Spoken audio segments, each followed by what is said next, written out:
Chapter 3 extending the route to settlement. હવે આપણે પેલા ભૂતકાળમાં શું છે અને અનસેટલમેન્ટનું પ્રપોઝલ છે એ સમજ્યું. હવે હાઉસ ઓફ લોર્ડ શું કહે છે એ આપણે સમજીએ. જુઓ અહીંયા 3 મુદ્દા.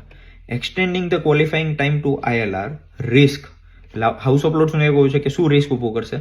અંડરમાઇનિંગ ઇન્ટિગ્રેશન, એટલે જે લોકો અહીંયા આવ્યા છે સપના લઈને અને એને ઇન્ટિગ્રેટ થવું છે યુકે જોડે, બરાબર છે, by reducing affected migrants security of status. એટલે હું ધારો કે વિચારીને આવ્યું છું કે મારે યુકેમાં રહેવું છે, તો મારું સ્ટેટસ સિક્યોર નહીં થાય અહીંયા.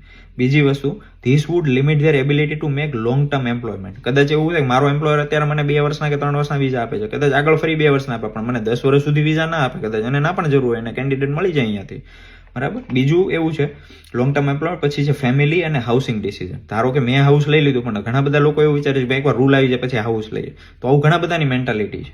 In addition, the high cost of immigration application fees. હવે તમે જ્યાં સુધી વિઝા એક્સટેન્ડ કરો છો 5 વર્ષની જગ્યાએ 10 વર્ષ, તો તમારે દરેક વખતે IHS ભરવાનો છે, તમારે દરેક વખતે એપ્લિકેશન ફી ભરવાની છે, એટલે તમારા ઉપર ઘણો બધો, મતલબ એવું કહે છે કે for migrant risk increasing poverty among low income migrants. હવે જે લોકોના બેઝિક મિનિમમ વેજવાળા પગાર છે અથવા સેલેરી થ્રેશોલ્ડ પ્રમાણે જે લોકો ધારો કે 33,400 છે, હવે એ બધું IHS ને પછી ચાઇલ્ડ ને આ બધું હોય ને, તો ભાડા ભરે ને ટેક્સ ભરે ને આ બધું ભરે, તો કાઇન્ડ ઓફ એ એવું કહે છે કે ભાઈ લો ઇન્કમ માઇગ્રન્ટ્સ, બરાબર, જેના હાઈ પેકેજીસ નથી. In some cases those who are unable to afford to renew their status may fall out of legal status. અને ઘણા બધાને એવું થશે કે 5 વર્ષ ILR થાવ ને, તો 5 વર્ષ પછી જો ફરી અને ક્યાંયથી સ્પોન્સરશિપ લેવી પડે 10 વર્ષ સુધી કરવા માટે, તો એ 5 વર્ષમાં કદાચ જો એમ્પ્લોયર ના પાડી દે તો એને 5 વર્ષ પછી ઇન્ડિયા જતું રહેવું પડે, આવી રીતે, બરાબર. અને બીજું એવું કહે છે કે increasing the size of the unauthorise migrant population. હવે એમાંથી ઘણા બધા એવા છે કે 5 વર્ષ રહે છે, હવે ગવર્મેન્ટે રૂલ ચેન્જ કરી આપણે ઓવરસ્ટે કરીએ, ઇલીગલી રહીએ, ગમે તે કરી શકે, બરાબર.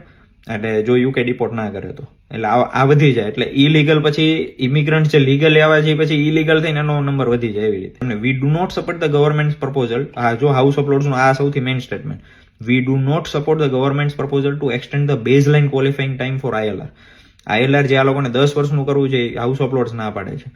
તમે 10 વર્ષનું 15 વર્ષનું કરો છો for those on work visa below RQF and to 20 years for refugee on the core protection rule.